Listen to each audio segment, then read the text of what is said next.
In this episode, we leave our favorite bay, run into this pole, and traverse the most beautiful road in Baja.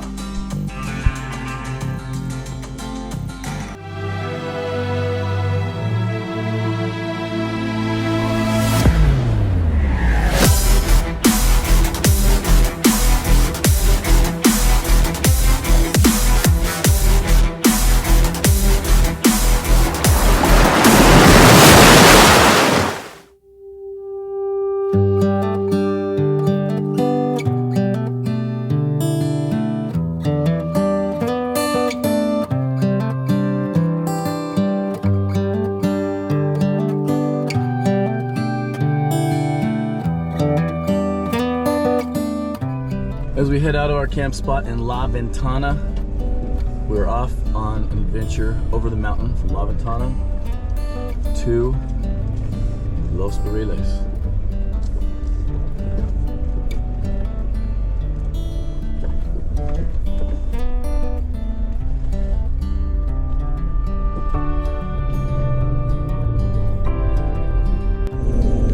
So as we start our next adventure, we're leaving La Ventana. We'll be heading through Los Planes, over the mountain to Boca del Alamo, El Cardinal, Punta Pescadera, and finally to Los Barriles. A beautiful morning. Should be a nice adventure.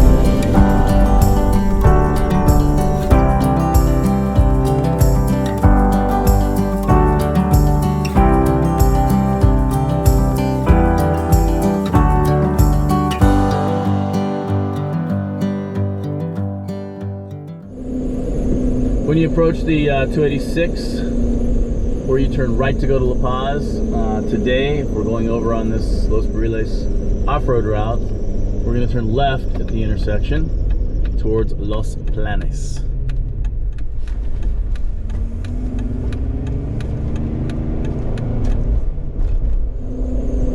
And make sure you watch out for cows along the way, because there are plenty of them crossing the road.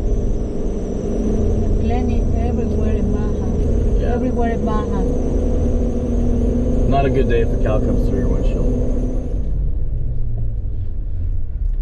You'll go through Los Planes, and as always, watch out for those topes, speed bumps in Mexico. They're everywhere. A lot of times, they're marked in yellow if there's nothing and it's a fake speed bump, and a lot of times they're not marked at all if it's a big one. So when you get about 3 kilometers from the last street light and the last tope in Los Planes, you'll see the right turn towards Boca del Alamo, and from here you'll be on the dirt. You're going to get to a 3-way fork in the road, and you're going to veer off to the right. Now it's going to be about just about a kilometer or two before we start our ascent into the mountains. I don't think there's anything you can really miss from here, but you really should have downloaded offline maps on Google, or preferably Gaia GPS, because the route should be on Gaia GPS in green if you have it downloaded offline. So as we head into the mountains now, we did this trip close to a year ago, I guess, when we picked up the Jeep. We did this trip, but we didn't film it after we picked up the Ursa minor top. So what do you remember about this trip? I remember that strip, it was very narrow, and the view is spectacular. It has a beautiful view, and I remember to be scared because I was no overlanding before so much. I think it might still be scary, because I remember we hadn't done much in the Jeep, but it was really narrow. There's some really steep cliffs. You do not want somebody coming the other direction. But yeah, some of the most spectacular views probably we've seen, even with all of our travels in the Sierra Gorda and some of the other places in the Copper Canyon we've been. Chihuahua. Really, it's going to be an incredible ride. Hope you enjoy it. As soon as you get on this trail, it's going to be a little intimidating, because you're going to have some big rocks, some sharp rocks. You're going to be in 4-wheel drive. You're going to want to be aired down. We already aired down before we left La Ventana, so we just drove slow on the highway. So yeah, make sure you're prepared as soon as you get into the climbing section of the mountain. You start thinking if this isn't, you start thinking that it could get really sketchy, but it's just off and on this way the whole route.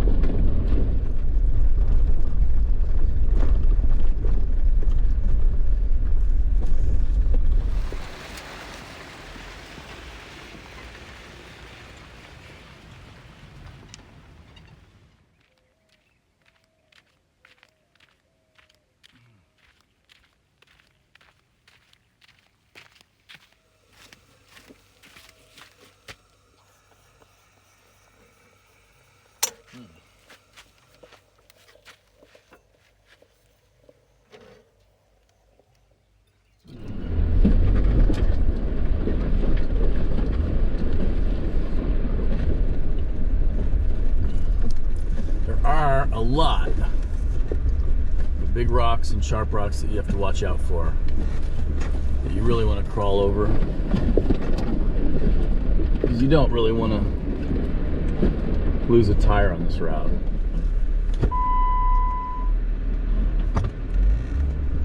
For low.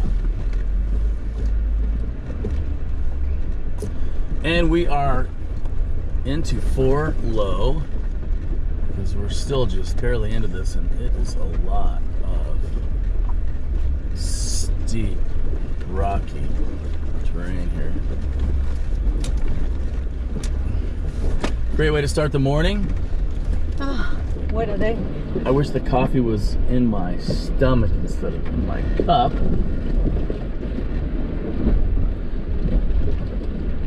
Nice, you can see people have been traveling the roads because there's actually a few sandbags in this section where you don't have to really climb your tire up over those rocks. That's nice. Good job, Jeep. As we're heading up this front side, it's like it's a lot more difficult than I remember coming up this side. I remember the end being really steep and having some really difficult sections, but I forgot that it was so, the level of difficulty was so high on the way up the side here. How about you? Yeah, I remember definitely sections like that, but I thought they were further along. I didn't remember there was so much, I think so much in the challenging stuff median, early. And the median is where it's more complicated. Okay. Well, it should be fun. I figured it would just be kind of easy since we've done so many off-road trips, you know, since then, but it still looks a little challenging. You want to get through here without doing any damage to the Jeep, because you'd be stuck in really in the middle of nowhere. So. Oh my gosh, I hope no. And we don't want to do that. So. Of course not. We don't want nothing to that. You see there's some oil on that rock. Somebody hit that rock. Oh. An oil pan. It's like a very mean rock. It is a mean rock.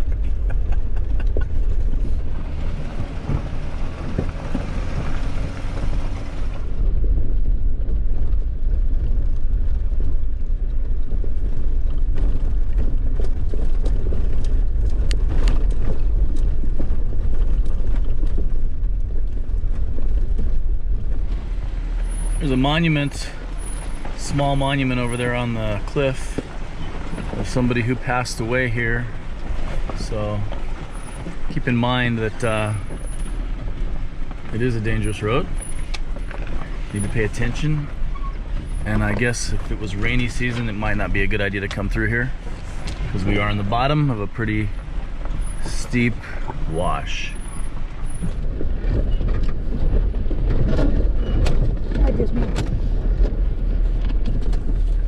You got the bear? Sí. Yeah, sometimes it gets steep and the bear starts flying around a little bit. This is definitely kind of the road where you don't want to, or I should say it's not ideal to meet a car coming the other way.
And just like that, this guy happened.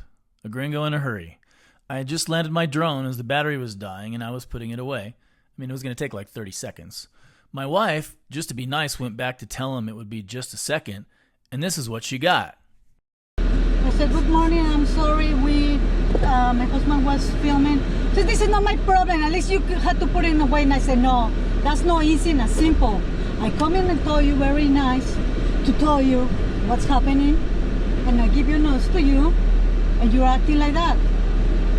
Before long, we caught up with him and his wife. He either did not know how to drive, or he had way too much tequila before 9 a.m., so likely out of fear of the monster machine behind him, he pulled over and let us by. How this guy's in such a hurry, in such a beautiful place, is beyond me. Embarrassing to me that it was a gringo, and it temporarily derailed the beauty of our day, but we quickly recovered. And this is the other side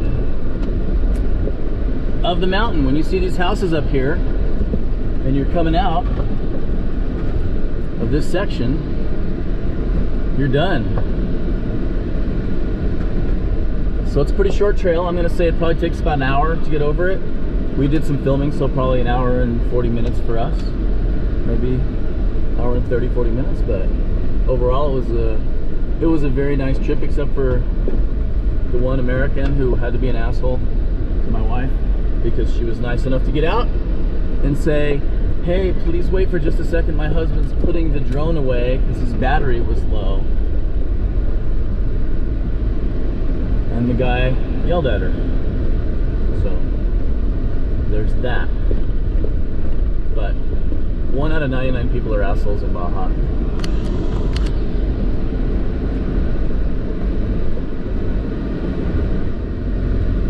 Once you get down off the mountain,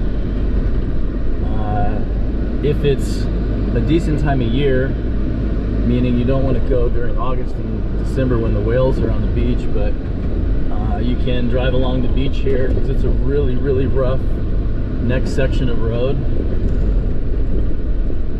So just maybe for about a kilometer. And we don't like to drive, you know, all the time on the beach, and you do really have to watch out for turtles, even if it's not turtle season. But turtle season is generally between August and December. The next section for about 5 or 6 kilometers is just going to be a washboardy dirt road, so good to stay aired down for a smooth ride, but don't really need 4-wheel drive anymore after this. And our next stop, we'll be going through the town of Boca del Alamo, El Cardinal, and then we're going to stop actually tonight at Punta Pescadero before we head into Los Barriles.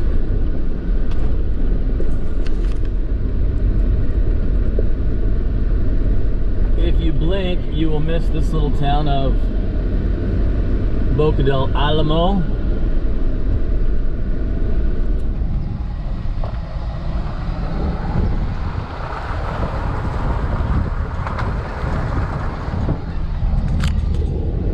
And this is the coastal town of El Cardinal. I'm just gonna guess, but I'm gonna guess that there are probably 500 people here at the most, something like that. And that might even be when gringos are in town. We're gonna stop here. There's a couple of tiendas and a hotel and a couple of restaurants, and that's about it. Do you girls want anything? I'm gonna run to the tienda. The water. Bottle of water? Al tiempo? Okay. Do you still remember how to speak Spanish? Sí. And English? No me entiendo ya con ninguno. Pero bueno, sí. Una botella de agua, por favor. No problem. Yeah.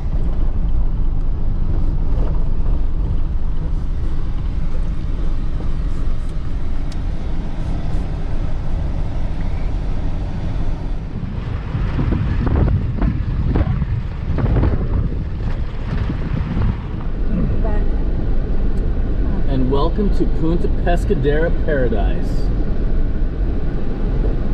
It's a really nice resort in the middle of nowhere. That runway you just saw, the last shot, was the only only way to get in here before. There were just 7 rooms, I believe, and used to be just groups of divers that came here. Now, today, we have some rooms booked here for our friends that we're traveling with for a couple of days. And I think they're really good. Punta Pescadero Paradise is very unique. There is a coral reef here, snorkeling, and the hotel rooms are pretty pricey. They're about $150 a night, but well worth it. I think it includes breakfast for 2, and it's just an incredible location. So since we're not staying at Punta Pescadero Resort, we're choosing to stay in the Jeep. We're gonna head over to the snorkeling beach and kind of wait over there for our friends to arrive. How'd you think that ride was over the mountain? Did you enjoy it? Lo disfruté mucho. Nuevamente no me canso de disfrutar México. Es hermoso. Mexico is beautiful, and it was a really nice ride. It's interesting because I'm guessing you could probably make it at about the same time as if you're taking the highway, but it uses a lot less gas because you're just barely moving. You're not covering nearly as many kilometers, I don't think. I probably should have measured it, I didn't, but it's a nice ride. Probably one of the nicest short overland routes that I can think of that I've ever taken. So, highly recommended. So when you head out from Punta Pescadero, you have 2 options. You can take the highway option, which is has some pretty big views. It's a little bit longer, but you go around a pretty new paved highway that was paved about 8 or 10 years ago. Or you can take the Ocean Scenic Route, which we recommend, especially if you're in an off-road vehicle, and the drive is absolutely incredible. Right past the hotel in Punta Pescadero, you can stop at this coral reef at the bottom of this next hill coming up, and it's some of the best snorkeling in the world. It's where my kids learn how to snorkel.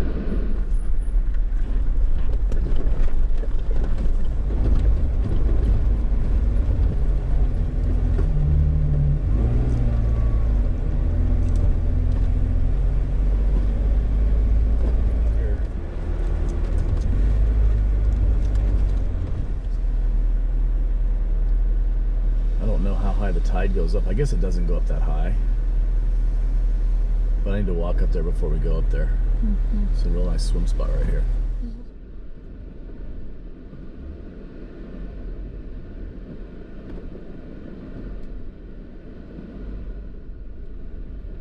I've always enjoyed driving this seaside road back to Los Barriles. Even though there's a paved option, it's not any faster and sometimes not very well maintained. Anyway, this road reminds me of coming out here the first time with my kids and their grandfather, which was the first of many trips down this scenic road. Unfortunately, as we arrive in Los Barriles, this is where our Baja adventure ends this season. Due to a drone incident, we were not able to film here as planned and we'll be heading north again. But it won't be long until we're back in Baja, which is one of our favorite places to be. Thanks for coming along.